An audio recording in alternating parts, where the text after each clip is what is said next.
Love ఎప్పుడైనా కానీ demand చేస్తుందండి. It demands our soul, our life and everything. Okay, we were learning about God's will గురించి నేర్చుకుంటా ఉన్నాం. గాడ్స్ విల్ రెండు రకాలుగా ఉంటుందని, డిక్రేటివ్ అని, ప్రిస్క్రిప్టివ్ అని. ఈ డిక్రేటివ్ విల్ గురించి నేర్చుకుంటా మనం ఏం నేర్చుకున్నామంటే, the unfolding of circumstances and events reveal God's decretive will అని. Whenever scripture describes circumstances or events in terms of will of God, that is అంటే which are not as commands but as God's plans, it refers to God's decretive will అని నేర్చుకున్నాం. We have studied the examples regarding this. The second part of the decretive will అంటే ఎట్లుంటుందంటే, whenever the scriptures refer to secrets or hidden things of God's counsel, అంటే దేవుని ఆలోచనలో ఉన్న secret things కానీ, దేవుడు డెలిబరేట్గా దాచిపెట్టిన విషయాలు, అంటే హైడ్ చేసిన విషయాలు ఏమైనా ఉంటే వాటిని డిక్రేటివ్ విల్ కింద మనం నేర్చుకున్నాం. We have studied even the examples. ఈ థర్డ్ థింగ్లోకి వచ్చాం. Whenever God's will is described in terms of ప్రొరిజో, అది it's a Greek word, or ప్రోగ్నాస్కో. ఆ మూడోది నాకు కరెక్ట్ ప్రొనౌన్సియేషన్ తెలీదు. It is referred to as his decretive will అని. అంటే దేవుని విల్లు, దేవుని ప్లాన్ తెలుసుకోవాలంటే there are certain things that we need to know అని బైబిల్లో. అవి ఏంటో చూద్దామండి. ఫస్ట్ది ఏంటంటే ప్రొరిజో అని ఉంటుంది. ప్రొరిజో అంటే అదొక Greek word. It's a verb అంటే తెలుసు కదా, వర్బ్ అంటే ఏంటి తెలుగులో? క్రియ, రైట్, గుడ్. ప్రొరిజో అంటే అది క్రియ, ఇట్స్ ఎ వర్బ్. దాని మీనింగ్ ఏంటంటే to predetermine or decide beforehand అని. అంటే ముందుగానే డిసైడ్ చేయడాన్ని, లేకపోతే ఏంటి అని ముందుగానే డిటర్మైన్ చేసేదాన్ని ప్రొరిజో అంటారు. It's a verb. ఈ మాటని కింగ్ జేమ్స్ వర్షన్లో చూస్తే బైబిల్ మొత్తంలో, అంటే న్యూ టెస్ట్మెంట్లో ఉంటుంది, అంటే గ్రీక్ అంతా న్యూ టెస్ట్మెంట్ కాబట్టి 6 times వాడారు ఇది. దీన్ని అర్థం చేసుకోవడానికి మనం కొన్ని చదవడానికి ట్రై చేద్దాం. 1 Corinthians 2nd chapter 7th verse ఇది ఉంటుంది. కాకపోతే will try to go through the context of the text and we can understand what ప్రొరిజో is. 1 Corinthians 2nd chapter 6th verse నుంచి.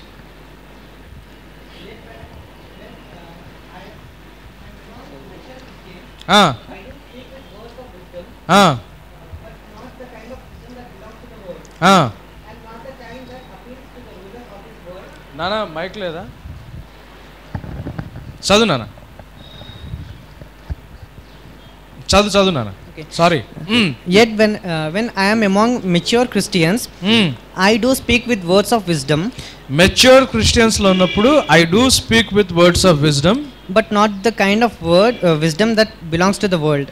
But not the kind of wisdom that belongs to the world. ఈ types of wisdom మనం ఎక్కడ నేర్చుకున్నాం? James 3rd chapter లో నేర్చుకున్నాం.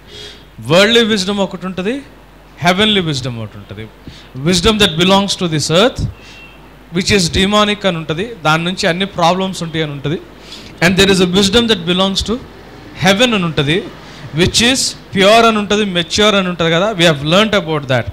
అయితే ఈయన ఏమని రాసినంటే, నేను మెచ్యూర్డ్ క్రిస్టియన్స్ దగ్గర ఉన్నప్పుడు నేను కూడా విజ్డమ్తోనే మాట్లాడతా, కానీ ఆ విజ్డము ఈ లోకానికి సంబంధించింది అయితే కాదు అంటున్నాడు. చదువునా? Okay, చదువునా? And not the kind that appeals to the rulers of this world, who are being brought to nothing. No, the wisdom we speak, అంటే the rulers of this world విజ్డము దేవుడి లెక్కలో పనిచేయదు. అంతేనా? తెలుగులో కూడా చదువుతారు అదే మాట. పరిపూర్ణులైన వారి మధ్య జ్ఞానము బోధించున్నాను. ఎవరి మధ్యలో? పరిపూర్ణులైన వారి మధ్య జ్ఞానమును బోధించుచున్నాను. ఇది ఈ లోక జ్ఞానము కాదు, నిరర్థకులైపోతున్న ఈ లోకాధికారుల జ్ఞానమును కాదు గాని. నిరర్ధకమైపోతున్న ఈ లోకాధికారుల యొక్క జ్ఞానం. లోకాల్లో అధికారులు ఉంటారు, ఈ లోకానికి సంబంధించిన లీడర్స్ ఉంటారు, వాళ్ళకి జ్ఞానం ఉంటుంది. కానీ ఎట్లాంటి జ్ఞానం? అది నశించిపోతున్న జ్ఞానం. సో ఆ జ్ఞానంతో నేను మాట్లాడలేదు, కానీ దేవుని జ్ఞానము మర్మమైనట్టుగా బోధించుచున్నాము.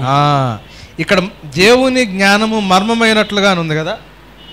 ఆ మర్మమైనది అన్న మాటకి ఒరిజినల్ భాషలో ఏముందంటే ప్రొరిజో అని ఉంది.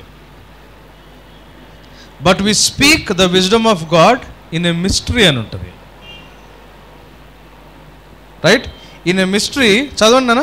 దేవుని జ్ఞానము మర్మమైనట్టుగా బోధించుచున్నాము. సారీ, ఇక్కడ కాదు. సారీ సార్, చదవండి. ఈ జ్ఞానము మరుగై ఉండెను, జగదుత్పత్తికి ముందుగానే దీనిని దేవుడు తన మహిమ నిమిత్తము నియమించెను. సారీ, ఇక్కడ వస్తుంది ముందుగానే నియమించాను, చూసారా? But we speak the wisdom of God in a mystery, even the hidden wisdom which God ordained before the world అంటూ ఆర్ గ్లోరీ అని ఉంది. గాడ్ ఆర్డైన్డ్ బిఫోర్ అంటే దేవుడు ముందుగా నియమించిన, ముందుగా నిర్ణయించిన, ముందుగా డిటర్మైన్ చేసిన, ప్రీ డిటర్మైన్డ్ అని, బిఫోర్ హ్యాండ్ అని. సో నేను మనుషుల మధ్యలో, మెచ్యూర్డ్ పీపుల్ మధ్యలో మాట్లాడుతున్నాను, కానీ జ్ఞానంతోనే మాట్లాడుతున్నాను, కానీ నా జ్ఞానం నా అధికారులు లాంటి జ్ఞానం కాదు. ఎందుకంటే ఆ జ్ఞానం వాళ్ళని, ఆ జ్ఞానం వల్ల ఉన్నా కానీ వాళ్ళు ఏమవుతున్నారు? నాశనం అయిపోతున్నారు. కానీ నేను మిస్టరీ, డిక్రీ ఎట్లుంటుంది, డిక్రీ టు విల్ ఎట్లుంటుంది, జనరల్గా తెలియదు, హిడెన్ ఉంటుంది కదా, మొత్తం దేవుడు చెప్పడు అన్నాడు. సో నేను మిస్టరీ మాట్లాడుతున్నాను, మర్మం చేయబడింది మాట్లాడుతున్నాను. ఈ జ్ఞానము మరుగై ఉండెను అంటే ఇది క్లోజ్ అయి ఉండింది అప్పుడు దాకా. జగదుత్పత్తి ముందుగానే దీనిని దేవుడు మనకు మన మహిమ నిమిత్తం ఏం చేశాడంట? ముందుగా నియమించాడు. దాన్ని ప్రొరిజో అంటారు. దేవుడు చేసే పనుల్లో ఇదొకటి. దేవుడు ముందుగానే కొన్ని నిర్ణయాలు మన జీవితం పట్ల దేవుడు తీసుకున్నాడు. మన జీవితం అనే కాదు, ఈ సృష్టి మొత్తం మనుగడ, the very existence of this entire creation is pre determined by God. ఎందుకంటే మన జ్ఞానంతో మనం దేవుణ్ణి, లేకపోతే దేవుడు చేసేదాన్ని అర్థం చేసుకోవడానికి ట్రై చేస్తాం, కానీ మనకు కొన్ని విషయాలు అర్థం అవ్వాలి. ఈ డిక్రీ టు విల్ అర్థం అవ్వాలంటే దేవుడు ముందుగానే ఈ సృష్టి మొత్తాన్ని, ఒక సృష్టి విషయంలో ఆయన ముందుగానే కొన్ని నిర్ణయాలు దేవుడు తీసేసుకున్నాడు. ముందుగానే దేవుడు డిటర్మైన్ చేసిన కొన్ని పనులు ఉన్నాయి. God determined certain things before hand. దాన్ని ప్రొరిజో అంటారు. చదువు నన్ను కంటిన్యూ చేయండి. ఏమంటున్నాడు పాల్ దాని గురించి? ఇంకా అది లోకాధికారులలో ఎవనికి తెలియదు. అది లోకాధికారుల్లో ఎవనికి తెలియదు. Nobody of this world knows it. అది వారికి తెలిసి ఉండిన ఎడల మహిమ స్వరూపియగు ప్రభువును సిలువ వేయకపోయిందురు. అది తెలుసుంటే యేసు ప్రభుని వాళ్ళు ఎందుకు, యేసు ప్రభు అలా చనిపోవాలనేది ఎవరి నిర్ణయం? తండ్రి నిర్ణయం. అంటే తన కొడుకు నలిగిపోవట చూసి తండ్రి సంతోషించాడంట. It pleased God to see his son to be crucified. అంటే అంత నలిగిపోవడం తండ్రిని ప్లీజ్ చేసిందంట, ఆనందపరిచిందంట. ఉట్టి దాని వరకే మనం తీసుకుంటే అది నాన్ సెన్స్. అంతేనా? కొడుకు నలిగిపోవడం తండ్రికి ఇష్టమా? కానీ కొడుకు నలిగిపోయి చనిపోతూ ఉంటే తండ్రికి ఇష్టమైందంట అది. ఎందుకంటే అలా ఆయన చనిపోవాలని ఎవరు నిర్ణయించారు? మనం జాన్ 5th చాప్టర్లో నేర్చుకున్నాం. ఏమని నేర్చుకున్నాము? నేను పై నుంచి చెప్పబడితే తప్పితే నా అంతటి నేనేమి చెయ్యను అన్నాడు యేసయ్య. నేను తీసుకునే నిర్ణయాలైనా కానీ, నేను చేసే పనులైనా కానీ, నేను చేసే డెసిషన్స్ అయినా కానీ ఎవరు చెప్తారు? ఎవరి చేతుల్లో ఉంటుంది ప్లానింగ్ అంతా? తండ్రి చేతులు. మనం అది నేర్చుకున్నాం కదా. So every decision and every issue ఎవరి చేతుల్లో ఉంటుంది? తండ్రి చేతిలో ఉంటుంది. తండ్రి ఏది చెప్తే యేసయ్య అది చేస్తాడు. అందుకే పీటరు ఆ మాట అన్నప్పుడు, నీకు ఇట్లాంటి జరగకూడదు, నువ్వు ఇట్లాంటి శ్రమ పడకూడదు, నువ్వు ఎక్కడికి వెళ్తే నేను అక్కడికి వస్తాను, నీకు తప్పిపోవాలి. ఎందుకంటే అది దేవుని ప్లాన్, దేవుని ప్రణాళిక అని చెప్పి పీటర్కి అర్థం కాల. దేవుడు చాలా ఖచ్చితంగా దాన్ని ఖండించాడు. ఏమని ఖండించాడు? సైతానా వెనక్కి వెళ్ళన్నాడు. అంటే ఈ ప్రోరిజో తెలియని వాళ్ళకి తెలిసిన వాళ్ళకి ఉండే విషయం ఇది. మనం ఆ కాంటెక్స్ట్ వరకు చూస్తాం. అక్కడ శ్రమ వచ్చింది యేసుకి, నువ్వు అట్లా శ్రమ పడకూడదు అని చెప్పడానికి ట్రై చేశాడు పేతురు. యేసు ఏమన్నాడు, నీకు ఇట్లాంటి సంభవించకూడదంటే get thee behind me Satan అన్నాడు. ఎందుకంటే అక్కడ అది ఎవరు నిర్ణయించారు? ముందుగా తండ్రి నిర్ణయించాడు.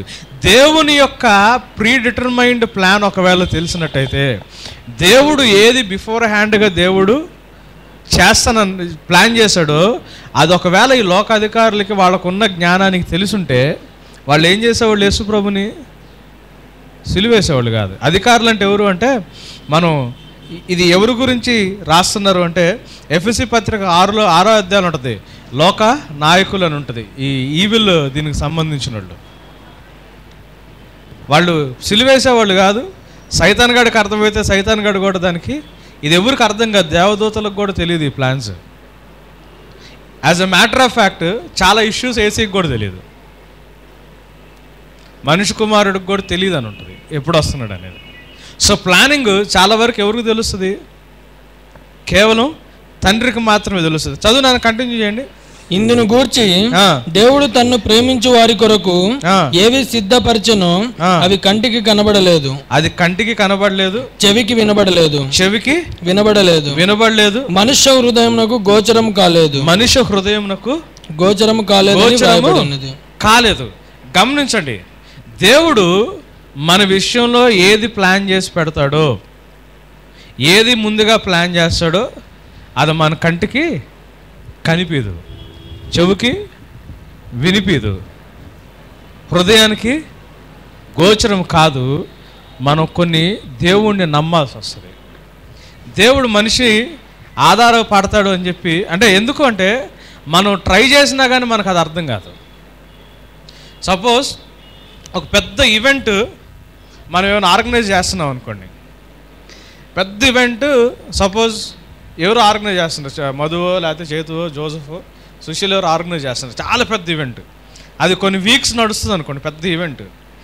నేను మధ్యలో వచ్చాను అనుకోండి, అరే నాకు కూడా ఒక పని చెప్పండి అని మధుగండి అడిగాను అనుకోండి, నాన్న మీరు ఈ పని చేయండి అని చెబుతాడు. ఇది ఎందుకు చేయాలని అనుకోండి, ఏమంటాం, అవన్నీ ఇప్పుడు నీకు అర్థం కాదు కానీ ఎందుకు, చాలా హెక్టిక్ వర్క్ ఉందనుకోండి, బిజీగా ఉందనుకోండి, ఏం చెప్తాము, అవన్నీ నీకు అర్థం కాదు కానీ ముందు ఈ పని, ఈ చెప్పిన పని వర్క్ చేసే, నాకు ఈ హెల్ప్ చేసే అని చెప్పి ఏదో ఒక వర్క్ మాత్రం అజైన్ చేస్తారు కానీ మొత్తం చెప్పడానికి అవ్వదు. మొత్తం చెప్పాలంటే పనంతా ఆపుకుని కూర్చున్నాడు నాతో మాట్లాడాలా కదా.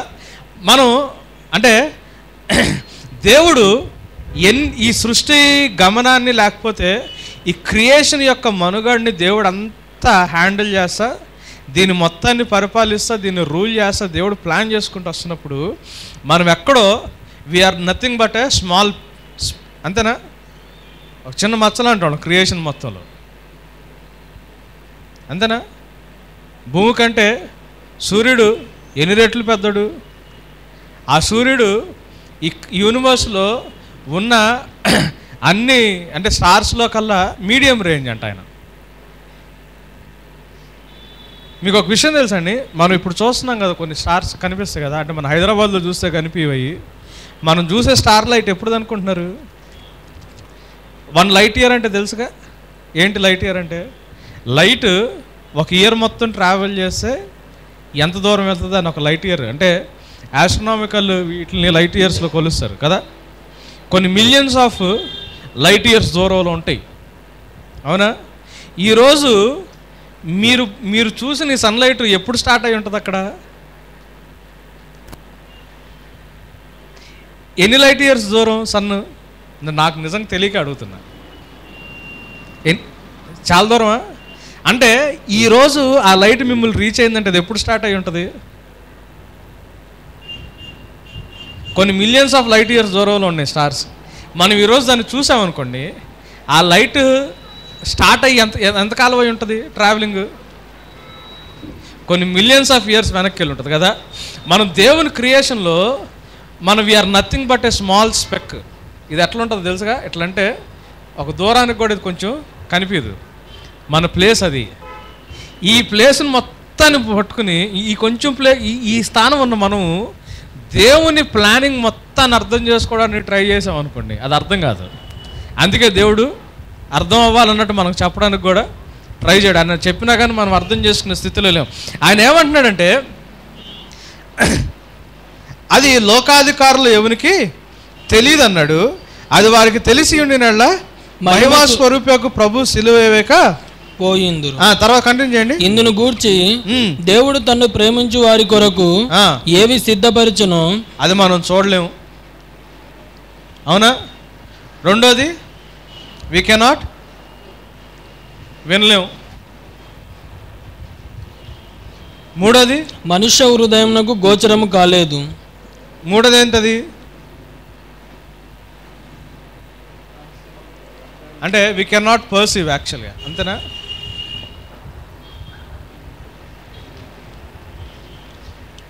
మన కంటికి కనిపించదు, చెవులకి వినిపించదు, మన హృదయానికి గోచరం కాదు. అంటే చూడాలని ట్రై చేస్తే ఇది కంటికి కనిపించదు, వినాలని ట్రై చేస్తే చెవులకి వినిపించదు, మనసు పెట్టి అర్థం చేసుకోవడానికి ట్రై చేస్తే అర్థం కాదు.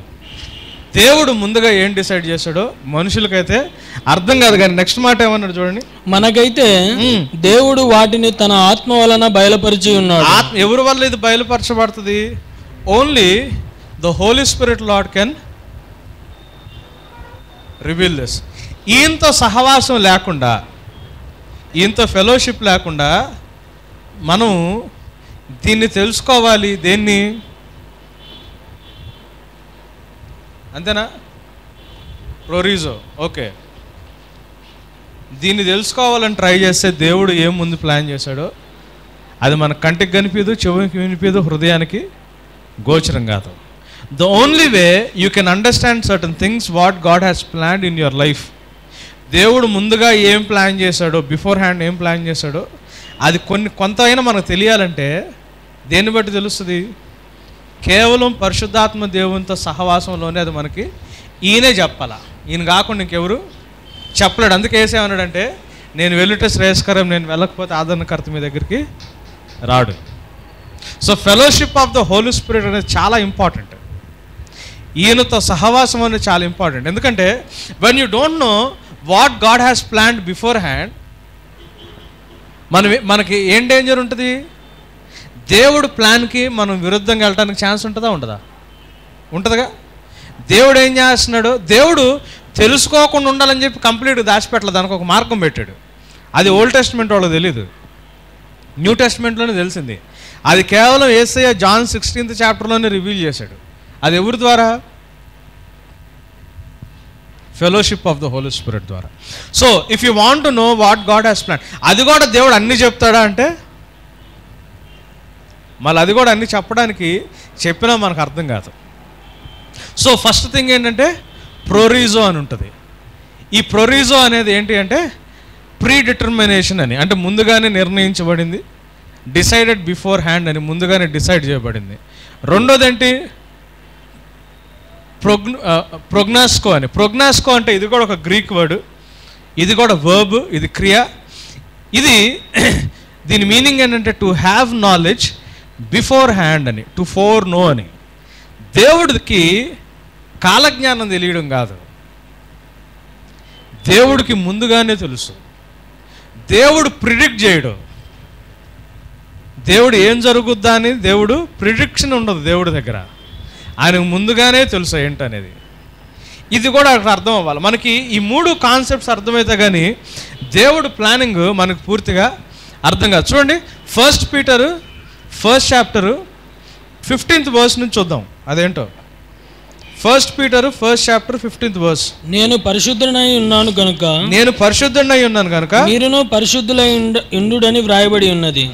కాగా మీరు విధేయులకు పిల్లలై మీ పూర్వపు అజ్ఞాన దశలో మీకుండిన ఆశలను అనుసరించి ప్రవర్తింపక మిమ్మును పిలిచిన వాడు పరిశుద్ధుడై ఉన్న ప్రకారము మీరును సమస్త ప్రవర్తన యందు పరిశుద్ధులై ఉండుడి.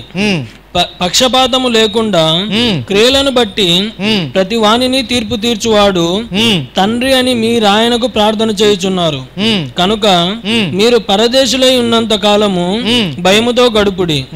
పితృ ప్రారంభమైన మీ ప్రవర్తనను విడిచిపెట్టినట్లుగా వెండి బంగారంల వంటి క్షయ వస్తువుల చేత మీరు విమోచింపబడలేదు గాని అమూల్యమైన రక్తము చేత అనగా నిర్దోషమును నిష్కలంకమునగు గొర్రె పిల్ల వంటి క్రీస్తు రక్తము చేత విమోచింపబడుదురని మీరు ఎరుగుదురు కదా. ఆయన జగత్తు పునాది వేయబడక మునిపే నియమింపబడెను గాని తన్ను మృతులలో నుండి లేపి తనకు మహిమనిచ్చిన దేవుని ఎడల తన ద్వారా విశ్వాసులైన మీ నిమిత్తము కడవరి కాలంలో యందు ఆయన ప్రత్యక్షపరచబడెను. కాగా మీ విశ్వాసమును నిరీక్షణ దేవుని యందు ఉంచబడి ఉన్నవి. మీరు క్షయబీజం నుండి కాక శాశ్వతమగు జీవము గల దేవుని వాక్య మూలముగా అక్షయ బీజం నుండి పుట్టింపబడిన వారు గనుక నిష్కపటమైన సహోదరి ప్రేమ కలుగునట్లు మీరు సత్యమునకు విధేయులౌటవు చేత మీ మనసులను పవిత్రపరచుకున్న వారై ఉండి ఒకరినొకడు హృదయపూర్వకముగాను మిక్కటముగాను ప్రేమించుడి. ఒకడు హృదయపూర్వకంగాను మిక్కటముగాను ప్రేమించడు. ఇక్కడ ఇన్స్ట్రక్షన్ ఇచ్చాడు.